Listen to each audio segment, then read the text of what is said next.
Tal como para todos os outros genes, nós temos sempre dois exemplares do gene CDH1. Um vem do pai e um vem da mãe. E nós só transmitimos um desses exemplares aos nossos filhos.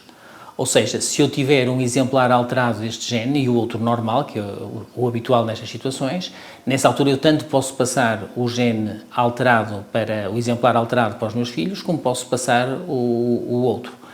Mas transmitir o gene ou ter uma alteração nesse gene não significa nenhuma sentença de que venha a ter cancro. Na verdade, à volta de 50% a 60% das pessoas com esta alteração desenvolverão cancro do estômago, carcinoma gástrico difuso, e à volta de 40% a 60% também, à volta de metade, das mulheres desenvolverão carcinoma da mama.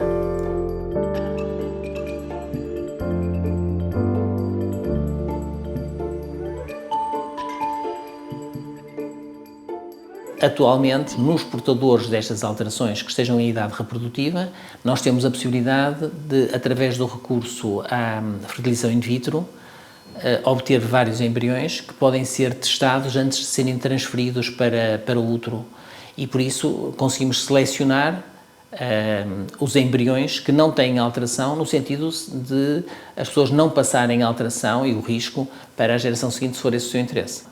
Dessa forma, a pessoa tem uma gravidez muitíssimo mais tranquila, porque sabe que pelo menos aquela alteração não passou aos filhos.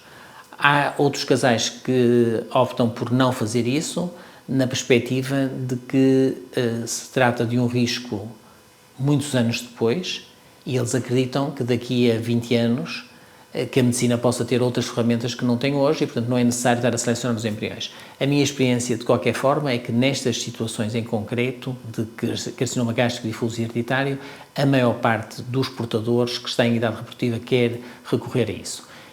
Nem sempre, ou quase nunca, é possível fazê-lo no tempo em que a pessoa quer.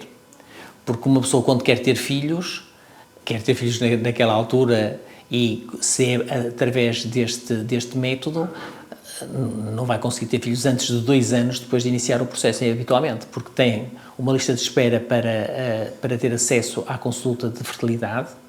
A seguir, há uma série de pré-testes que é necessário para garantir que vai ser possível fazer o diagnóstico para a implantação, e só a seguir é que são feitos os tratamentos.